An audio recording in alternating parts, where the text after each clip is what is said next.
Pagi itu seharusnya menjadi pagi biasa di kantor satuan kami sekadar, tumpukan berkas kasus yang belum tersentuh dan suara radio internal yang kadang berderak tanpa alasan. Namun semuanya berubah ketika panggilan darurat masuk sekitar jam 7:18.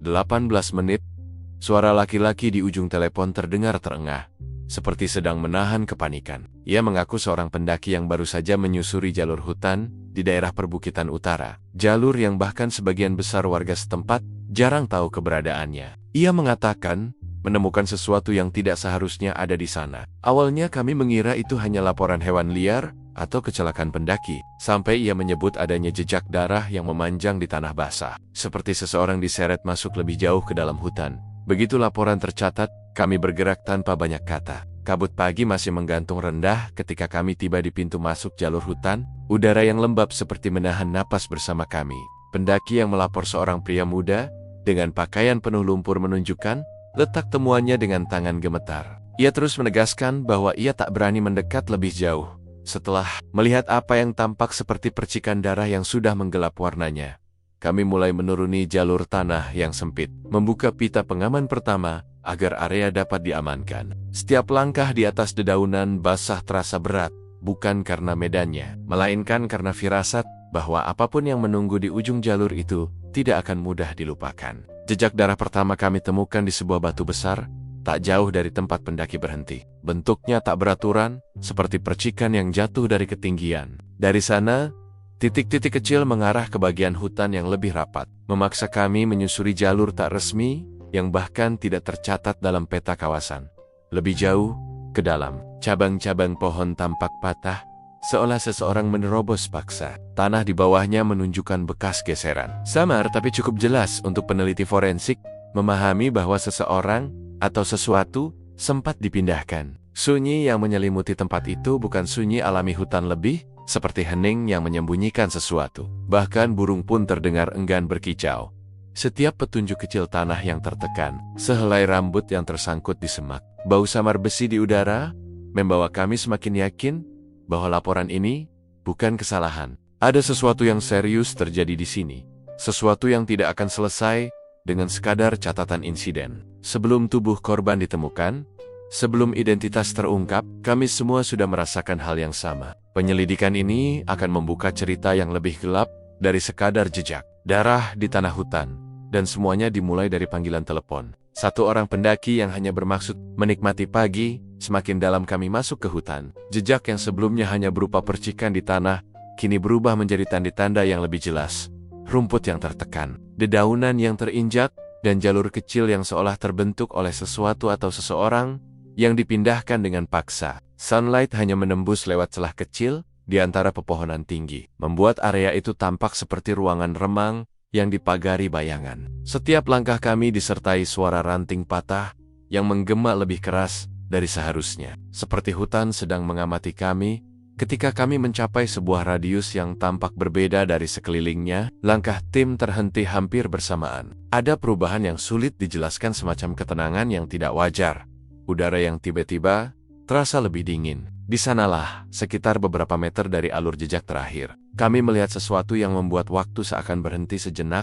Tubuh seorang wanita tergeletak di balik formasi semak yang tampaknya sengaja digunakan untuk menutupi keberadaannya. Posisi tubuhnya menunjukkan bahwa ia tidak menemukan tempat itu sendiri. Seseorang jelas telah mencoba menyembunyikannya. Tidak ada kekacauan yang besar di sekitar lokasi, tetapi ada cukup tanda-tanda kecil ranting yang digeser, daun kering yang menumpuk tidak alami, dan tanah yang terlihat baru diaduk yang menjadi bukti bahwa seseorang dengan cepat berusaha menutupi kejadian sebenarnya. Kami langsung membentuk perimeter, menutup area sejauh radius 15 meter. Petugas forensik mulai menyiapkan perlengkapan mereka, kamera, penanda bukti, kantong sampel sementara. Kami mengamati setiap sudut seolah apapun yang tersisa di sana bisa menentukan arah penyelidikan selanjutnya. Tubuh korban tampak bersih dari tanah dan lumpur, menandakan bahwa ia tidak banyak berguling atau diseret di permukaan terbuka. Hal itu memberi dua kemungkinan.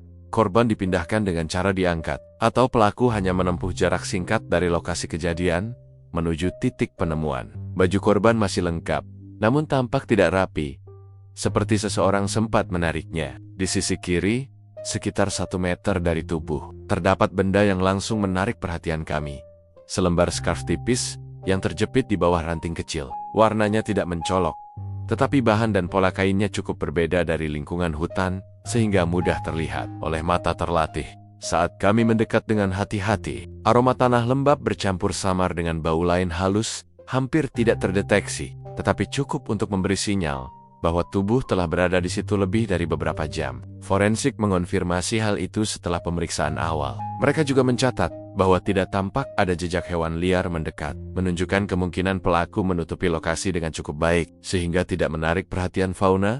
Sambil tim medis melakukan dokumentasi awal, kami menyisir area sekitar. Tidak jauh dari titik penemuan, kami menemukan beberapa daun dengan bekas gesekan kecil mungkin dari benda tumpul atau kantong yang dibawa pelaku. Ada pula tanah yang cekung, seperti bekas pijakan seseorang yang berdiri lama di satu titik, mengamati. Mungkin memastikan tidak ada saksi sebelum pergi, dalam keheningan yang hanya ditembus suara, kamera, dan langkah hari. Saya merasakan sesuatu yang mengganjal.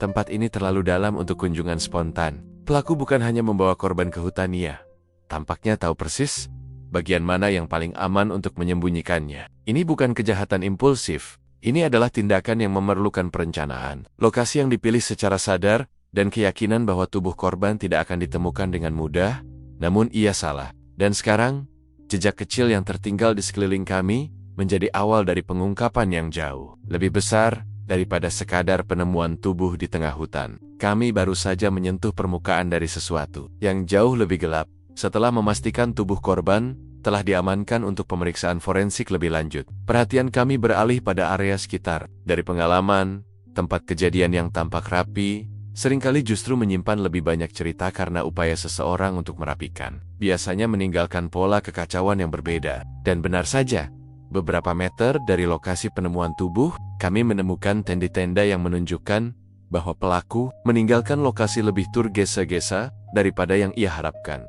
Barang-barang pribadi korban berserakan di area yang tidak terlalu luas, bukan dalam bentuk berantakan kacau, melainkan seperti tercecer satu persatu, seolah terjatuh dari tas atau tangan yang bergerak cepat. Tas kecil korban ditemukan terlebih dahulu, tergeletak dalam keadaan terbuka, dengan resleting yang setengah tertarik. Di dalamnya, kartu identitas, dompet, dan beberapa perlengkapan kecil masih tersusun relatif utuh. Namun satu hal yang langsung menarik perhatian saya, tidak ada ponsel.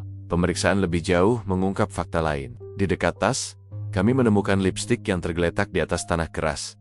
Posisinya tegak menyandar pada akar pohon. Tekanannya menunjukkan bahwa benda itu jatuh bukan akibat dorongan kuat, tetapi karena terlepas secara natural dari tempatnya. Sedikit ke kiri, sebuah jepit rambut tergeletak tanpa pola, tertutup sedikit tanah, seolah terinjak sepatu. Tak jauh dari sana, ada kamera kecil yang lensanya retak.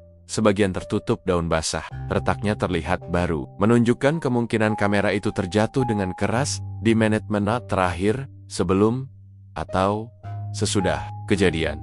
Kami memasang penanda bukti pada setiap barang, sementara petugas forensik mengambil gambar dari berbagai sudut. Yang membuat situasi semakin menarik adalah jarak antar barang-barang tersebut. Mereka tidak tersebar terlalu jauh seperti rangkaian jejak yang ditinggalkan oleh seseorang yang tergesa ingin pergi, tetapi tidak punya waktu atau kesempatan untuk memastikan semuanya terambil. Polanya tidak konsisten dengan gerakan korban yang melarikan diri. Ini lebih menyerupai jejak yang dibuat pelaku saat mencoba menyembunyikan atau membersihkan sesuatu namun kehilangan cengkeramannya.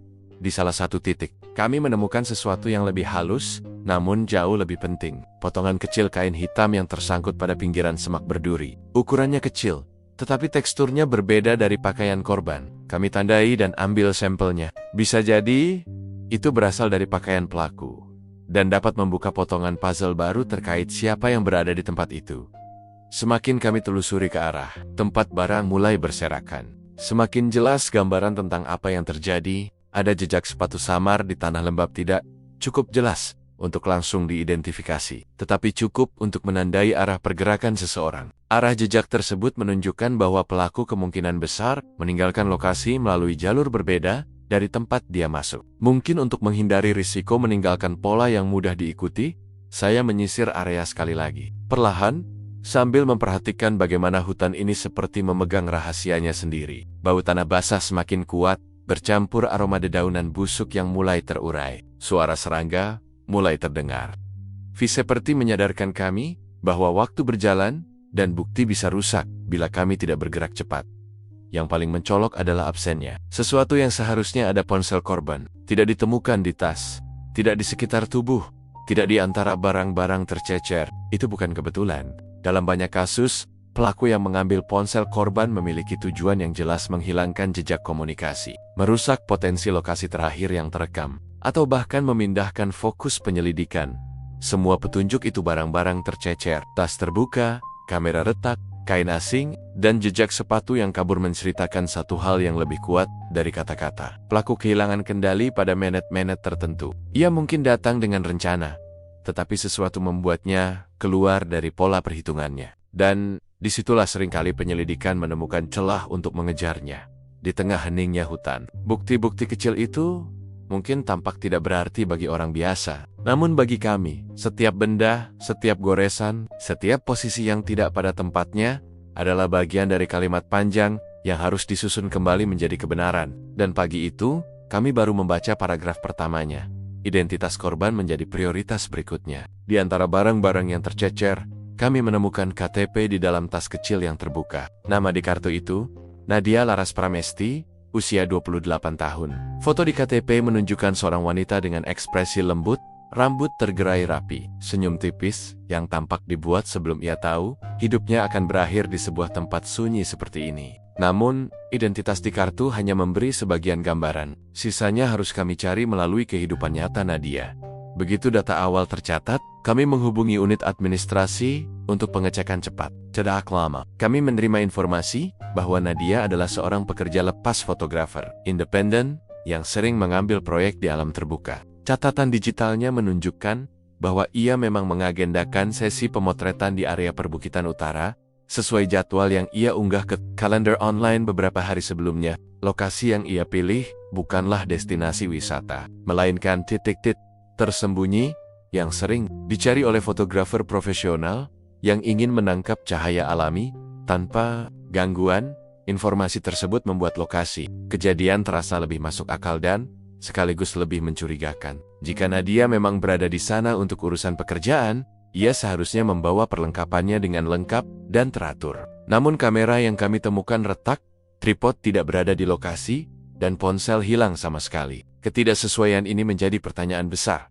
Apakah Nadia benar-benar sempat melakukan pemotretan? Atau ada seseorang yang datang sebelum ia sempat memulai? Kami melacak aktivitas terakhir ponselnya melalui operator. Titik sinyal terakhir terekam sekitar 1 km dari lokasi penemuan tubuh, tepat di sebuah area yang dikenal sebagai pertemuan dua jalur hutan. Itu tempat yang cukup sepi, hanya digunakan oleh beberapa penjelajah berpengalaman. Fakta bahwa sinyal mati beberapa menit setelah titik itu menandakan sesuatu terjadi dalam rentang waktu yang sangat sempit.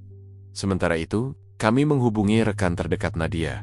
Salah satu nama yang muncul dalam daftar panggilan terakhirnya adalah Vina, seorang teman dan partner kerjanya. Ketika dihubungi, suara Vina terdengar tidak stabil. Ia mengatakan bahwa Nadia memang berencana pergi pagi itu untuk mengambil foto referensi, dan sempat mengirim pesan bahwa ia merasa ada seseorang yang mengikutinya sejak ia turun dari ojek di dekat gerbang hutan. Pesan itu dikirim sekitar 1 jam sebelum sinyal ponselnya hilang. Setelah itu, tidak ada balasan lagi dari Nadia. Pernyataan itu membuat suasana penyelidikan berubah. Kami tidak lagi melihat ini sebagai kasus di mana korban tersesat atau mengalami insiden random. Ini mulai menunjukkan pola pergerakan seseorang yang mengawasi atau mengikuti. Nadia, kami menggali lebih dalam tentang kehidupan pribadi korban. Mencari apakah ia memiliki konflik, ancaman, atau masalah yang mungkin membuat seseorang berniat mencelakainya. Informasi awal menyebutkan bahwa Nadia sempat menerima pesan dari klien anonim beberapa hari sebelumnya. Pesan itu meminta sesi pemotretan khusus dengan tema tertentu. Namun Nadia menolak karena waktu yang diminta tidak jelas dan lokasinya terlalu jauh dari kota. Klien itu tidak pernah menanggapi penolakannya. Namun, catatan digital menunjukkan bahwa nomor pengirim pesan adalah nomor sekali pakai yang sulit dilacak. Yang membuat semuanya semakin menarik adalah fakta bahwa lokasi hutan yang dipilih, Nadia sangat dekat dengan titik lokasi yang dikirim oleh klien anonim itu. Meskipun Nadia tidak pernah menindaklanjuti pesanan tersebut. Apakah ini kebetulan? Atau seseorang benar-benar mempelajari kebiasaan Nadia, mengetahui rutenya, dan memanfaatkan kesempatan ketika ia berada sendirian? Pada titik ini, kami merasa bagian identitas korban tidak hanya membantu menjelaskan siapa dirinya, tetapi juga membuka pintu ke kemungkinan motif. Nadia adalah seseorang yang terbiasa bekerja di alam, sering bepergian sendiri, dan memiliki rutinitas digital yang cukup mudah diprediksi. Bagi orang yang berniat jahat, pola seperti itu seringkali menjadi celah. Saat hari mulai meredup dan kabut tipis kembali turun, saya berdiri sejenak di antara pepohonan besar itu, memikirkan bagaimana seorang wanita yang hanya ingin mengabadikan keindahan alam bisa berakhir di tengah gelapnya. Hutan tanpa siapapun mengetahui apa yang terjadi. Identitasnya telah ditemukan. Namun, kisah terakhirnya baru mulai terungkap. Setelah identitas Nadia terkonfirmasi, dan kami memahami latar rutinitasnya. Fokus berikutnya adalah melacak aktivitas terakhir. Ponselnya salah satu bukti paling penting dalam kasus pembunuhan di area terpencil, seperti hutan. Teknologi seringkali memberikan jejak yang lebih jujur daripada saksi manusia, dan ponsel korban biasanya menjadi saksi terbesar. Operator mengirimkan log sinyal terakhir sekitar jam 9:13 pagi. Ponsel Nadia tidak mati secara bertahap, seperti ketika baterai habis. Justru sinyalnya terputus secara mendadak, seolah perangkat itu dimatikan secara paksa atau rusak dalam satu kejadian. Bagi kami, dua kemungkinan itu memiliki konsekuensi berbeda. Jika dimatikan, pelaku berusaha menghilangkan jejak. Jika rusak, berarti ada kontak fisik yang terjadi. Lokasi terakhir ponsel tercatat di sebuah titik yang dikenal sebagai persimpangan Batu Ruyung, sebuah area tanah datar yang ditandai batu besar dan sering digunakan sebagai titik peristirahatan para pendaki berpengalaman. Lokasinya sekitar 1 kilometer dari tempat tubuh ditemukan. Jarak itu terlalu jauh untuk dinamakan kebetulan, tetapi cukup dekat untuk memungkinkan perpindahan. Cepat dalam keadaan terdesak, kami memutuskan turun langsung ke lokasi terakhir sinyal. Perjalanan ke sana tidak mudah, jalur sempit, tercutap akar-akar pohon besar yang menjalar seperti lingkaran ular, dan dahan rendah yang memaksa kami menunduk beberapa kali. Padahal ini adalah jalur paling tidak aneh dibanding area di mana tubuh Nadia ditemukan. Cahaya matahari sesekali masuk, membuat kami menyadari betapa rapatnya kanopi pohon di atas kepala.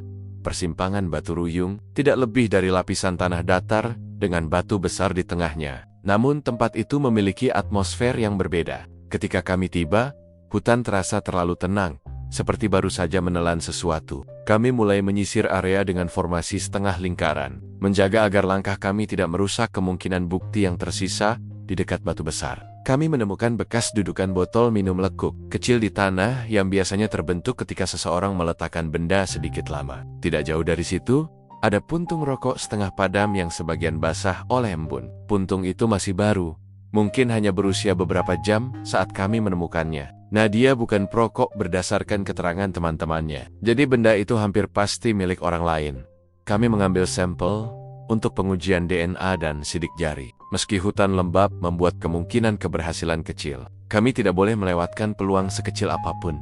Beberapa meter dari lokasi itu, saya menemukan bekas pijakan kaki yang berbeda dari jejak boots anggota tim kami. Pijakan itu sedikit lebih dalam di bagian depan, menunjukkan seseorang menekan berat badannya ke arah tertentu sebelum bergerak cepat. Bentuknya menunjukkan ukuran sepatu laki-laki dewasa. Tanah sekitarnya tampak terganggu dalam garis memanjang. Kemungkinan akibat seseorang menarik atau merebut sesuatu dari orang lain, mungkin ponsel itu sendiri. Yang paling menarik perhatian kami adalah goresan kecil pada permukaan batu besar, seolah sesuatu dengan casing keras menghantamnya. Bentuk goresannya sesuai dengan tepi ponsel tepat, ukuran sebuah smartphone modern, seolah ponsel itu sempat terhempas ke batu sebelum sinyalnya hilang. Kami tidak menemukan ponselnya di area itu, yang berarti pelaku membawanya pergi atau membuangnya di lokasi lain yang lebih sulit dijangkau. Sementara teknisi digital mulai menelusuri rekaman menara seluler untuk mengetahui apakah ada perangkat lain yang berada di sekitar titik yang sama pada waktu yang sama. Kami memperhatikan sudut pandang yang mungkin menjadi tempat pelaku mengamati Nadia.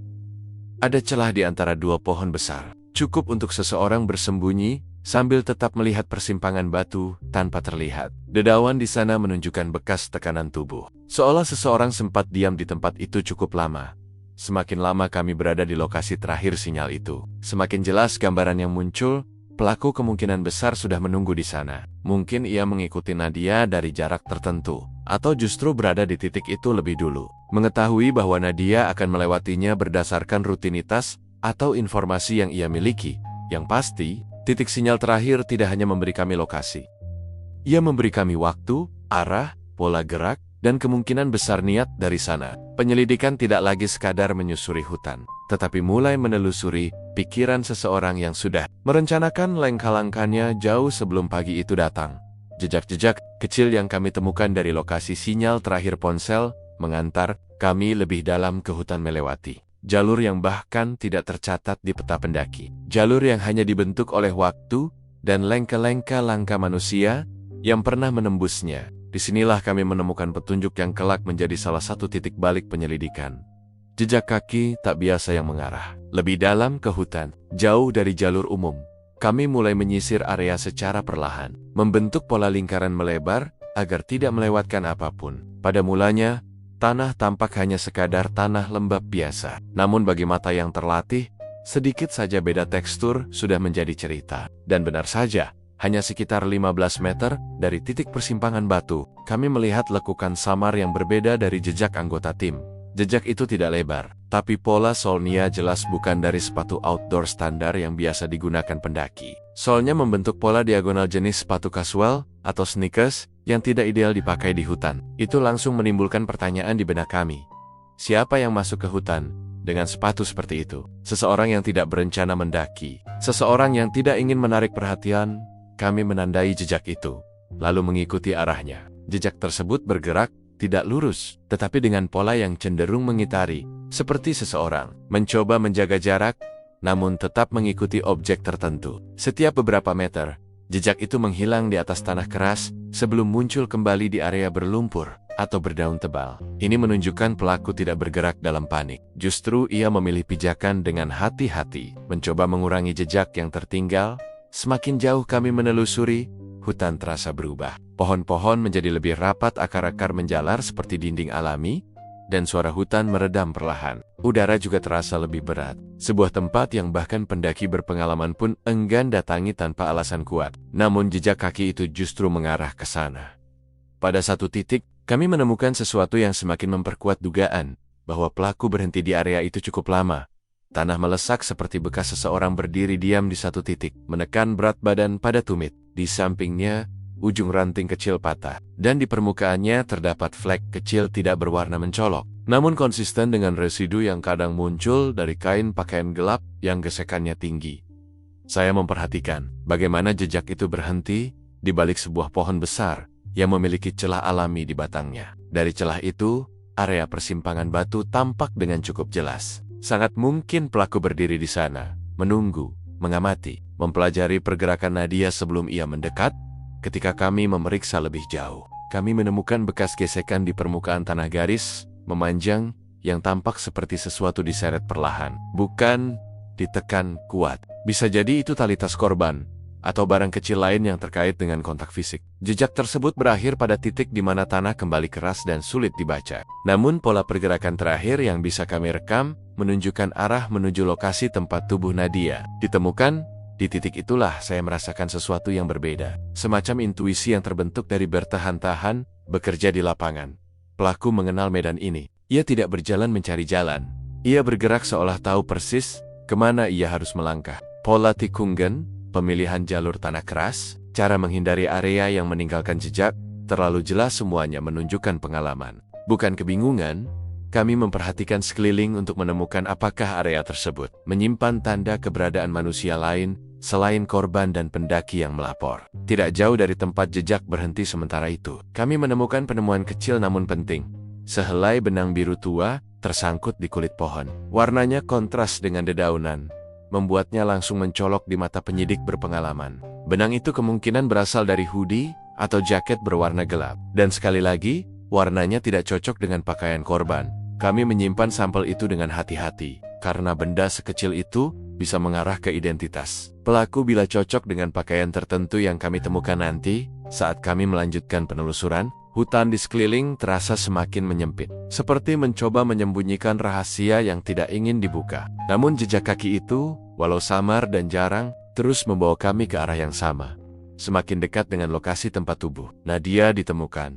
Dan untuk pertama kalinya sejak penyelidikan dimulai, pola besar mulai terlihat. Pelaku bukan hanya mengikuti Nadia, ia mengatur jarak, mengamati, lalu menunggu waktu yang tepat. Dan jejak kaki itu adalah potongan puzzle pertama yang menunjukkan bahwa apa yang terjadi di hutan itu bukan tindakan spontan melainkan langkah yang sudah dipertimbangkan ketika penyisiran di hutan memasuki tahap lanjutan. Kami sadar bahwa sebagian jawaban tidak hanya tersembunyi di antara pepohonan dan tanah lembab, sebagian lainnya berada pada orang-orang yang mengenal korban. Maka sepulang dari lokasi kejadian, kami memulai rangkaian wawancara. Dari semua nama yang muncul, Vina, sahabat sekaligus partner kerja Nadia, menjadi orang pertama yang kami hubungi kembali untuk pertemuan langsung. Vina datang dengan wajah lelah dan mata sembab. Namun ia cukup kuat untuk menjelaskan setiap detail yang ia tahu. Kami duduk di ruang wawancara yang dingin dan sunyi. Hanya suara AC yang terdengar pelan. Vina menggenggam gelas air dengan kedua tangannya seolah itu satu-satunya cara ia mempertahankan ketenangannya. Ia mulai menceritakan sesuatu yang langsung membuat alur penyelidikan berubah arah. Beberapa minggu terakhir, katanya, Nadia mengeluh soal seseorang yang mungkin mengikutinya. Kalimat itu tidak pernah sederhana bagi kami. Penguntit jika benar itu, masalahnya adalah salah satu motif paling kuat dalam kasus kekerasan terhadap perempuan. Dan Nadia telah memberi sinyal ini jauh sebelum tragedi terjadi. Vina menjelaskan bahwa Nadia pernah melihat sosok laki-laki yang sama muncul di dua lokasi berbeda. Pertama di depan studio tempat ia mengambil job editing mingguan, dan kedua, di dekat halte tempat ia turun setelah mengambil paket. Lelaki itu tidak pernah mendekat atau berbicara, tetapi tatapannya mengikuti Nadia dengan cara yang cukup membuatnya tidak nyaman. Kami meminta Vina menggambarkan siri-siri Nia semampunya. Ia mencoba mengingat, tubuh sedang, mungkin sekitar 170 cm. Jaket gelap warnanya antara hitam atau biru tua dan topi yang selalu menutupi sebagian wajahnya. Tidak banyak yang bisa diambil, tetapi ciri pakaian itu langsung mengingatkan saya pada benang biru yang kami temukan, tersangkut di batang pohon.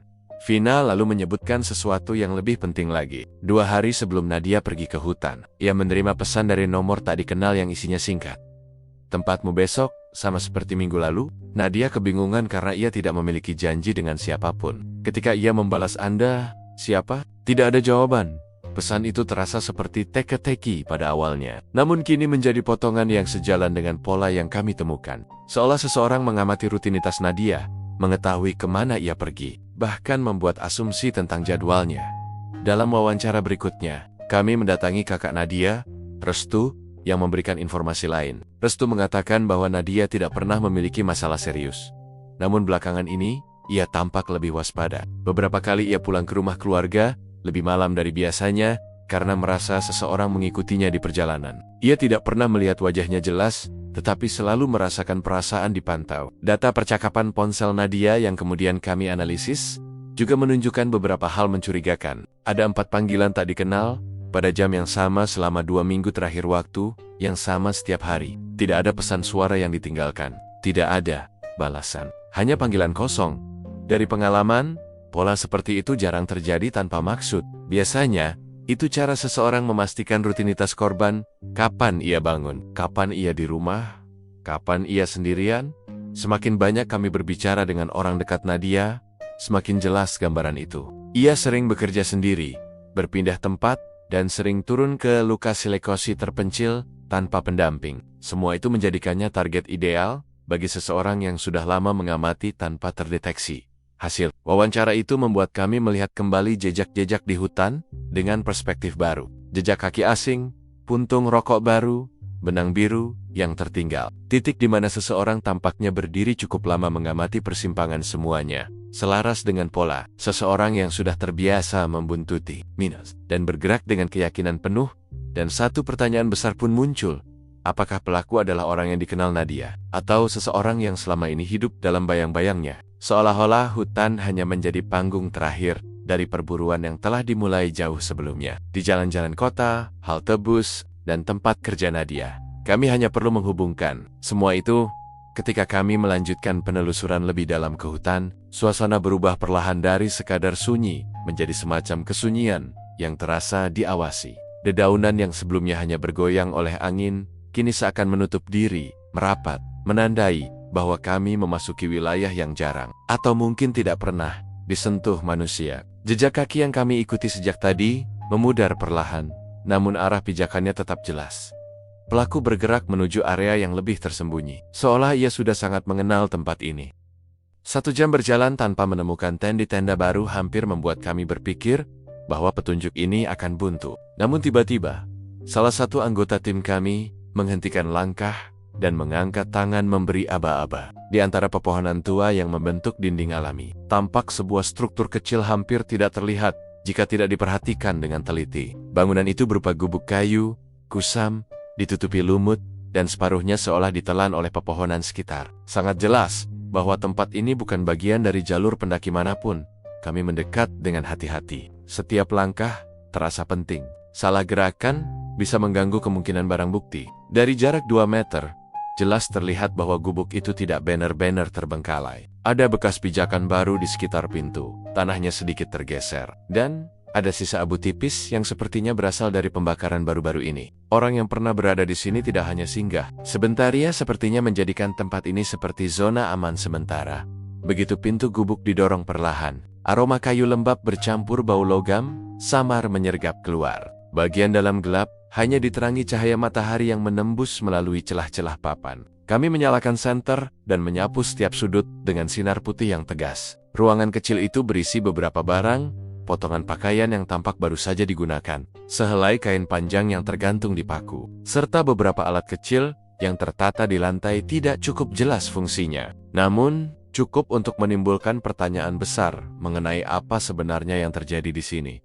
Lebih mengejutkan lagi, di salah satu sudut terdapat bekas perapian kecil dari batu yang dibuat rapi. Di atasnya, ada wadah logam yang masih terasa hangat ketika disentuh dengan ujung sarung tangan. Artinya, seseorang benar-benar berada di tempat ini tidak lama sebelum kami tiba. Mungkin hanya hitungan jam atau bahkan menit, kami mengumpulkan setiap benda dengan hati-hati, mengemasnya sebagai barang bukti. Gubuk ini bukan sekadar tempat berlindung. Ia adalah titik penting yang menghubungkan pelaku dengan medan aksinya. Suasana ruangan memberi kesan bahwa seseorang bersembunyi, merencanakan, atau mungkin menunggu momen tertentu sebelum bergerak lagi.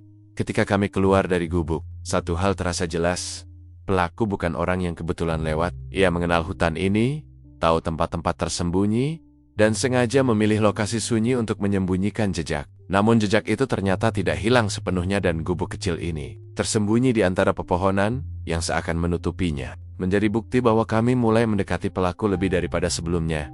Ketika kami kembali ke posko kecil yang didirikan sementara di tepi hutan, malam sudah hampir menyelimuti seluruh area. Lampu-lampu sorot yang dipasang darurat menciptakan bayangan panjang di antara batang pohon, seolah hutan itu sendiri sedang memperhatikan jalannya penyelidikan. Di meja tengga, tumpukan berkas, peta area, serta barang bukti dari gubuk mulai dikelompokkan. Namun, ada satu hal yang kami tunggu-tunggu. Hasil penyaringan rekaman CCTV dari pintu masuk kawasan hutan. Bagian hutan yang kami telusuri terletak di antara 2 akses utama jalur pendaki dan area parkir kecil di pinggir jalan desa. Meskipun bukan lokasi ramai, tempat itu dilengkapi kamera pengawas sederhana yang dipasang oleh pihak pengelola hutan untuk mengawasi kendaraan dan aktivitas mencurigakan. Kamera itu bukan yang terbaik. Gambarnya tidak tajam, cahaya sering pecah, dan sudutnya tidak terlalu luas. Tapi dalam kasus seperti ini, bahkan rekaman buruk pun bisa menjadi kunci. Ketika teknisi kami akhirnya memanggil kami untuk melihat hasilnya, seluruh ruangan langsung terfokus pada layar monitor. Rekaman diputar mundur dari hari kejadian, memeriksa siapa saja yang memasuki area tersebut. Kebanyakan hanya pendaki biasa atau warga sekitar yang sekadar melintas. Semuanya tampak normal. Sampai pada satu titik waktu sekitar 2 jam sebelum korban terakhir kali terlacak oleh ponselnya, dalam rekaman itu, tampak seorang pria turun dari sebuah motor bebek hitam. Ia memarkirkan motor di ujung area, jauh dari kamera, seolah sengaja menjaga agar kendaraan itu tidak terlalu jelas tertangkap. Gerak-geriknya tenang, tidak terburu-buru. Ia memakai jaket gelap dengan tudung, dan wajahnya tertutup sebagian oleh masker. Namun ada sesuatu pada cara ia berjalan, langkahnya mantap, tidak ragu, seolah ia sudah sangat mengenal kawasan ini. Hal yang paling membuat seluruh tim berhenti berbicara adalah detik ketika seorang wanita yang kemudian kami identifikasi sebagai korban muncul di rekaman berikutnya. Ia melintas beberapa menit setelah pria itu masuk ke hutan. Tidak ada interaksi langsung yang terlihat, tidak ada percakapan, tidak ada kontak visual. Tapi arah keduanya sama. Pria itu masuk terlebih dahulu, korban mengikutinya tanpa sadar. Dan jalur itu adalah jalur menuju kedalaman hutan tempat tubuhnya. Akhirnya ditemukan, kami memindahkan rekaman itu ke layar yang lebih besar, memperlambat setiap frame. Saat korban berjalan ke dalam area hutan, pria itu masih terlihat di kejauhan, hanya sebagai bayangan gelap yang bergerak perlahan ke dalam pepohonan. Bukan kebetulan, seluruh pola pergerakan menunjukkan bahwa ia telah menunggu, atau setidaknya mengawasi. Salah satu anggota tim mengamati detail kecil yang hampir terlewatkan di tangan pria itu. Dalam satu frame yang sangat buram, tampak sesuatu berbentuk panjang yang disembunyikan di samping tubuhnya. Tidak jelas apa, bisa saja hanya tongkat atau sejenis alat. Tapi, apapun itu, keberadaannya menambah alasan untuk mencurigai sosok tersebut. Kami lalu menyalin seluruh rekaman, menandai waktu dan pola pergerakan yang relevan. Data plat nomor motor tidak terlihat jelas, namun ciri fisik, kendaraan, dan perilaku pemiliknya cukup untuk masuk dalam daftar pencarian. Ketika rekaman berhenti pada frame terakhir, suasana ruangan berubah. Tidak ada yang berbicara selama beberapa detik. Semua menyadari satu hal. Untuk pertama kalinya, sejak penyelidikan dimulai, kami tidak lagi berhadapan dengan petunjuk samar. Kami memiliki sosok siluet, arah pergerakan, dan meskipun belum cukup untuk penangkapan, rekaman ini memberikan kami arah yang lebih konkret daripada sebelumnya. Malam itu, ketika angin kembali menyusup menerobos tirai hutan, kami tahu bahwa penyelidikan memasuki babak baru, babak di mana bayangan di layar monitor itu perlahan berubah menjadi target nyata yang akhirnya harus kami temukan.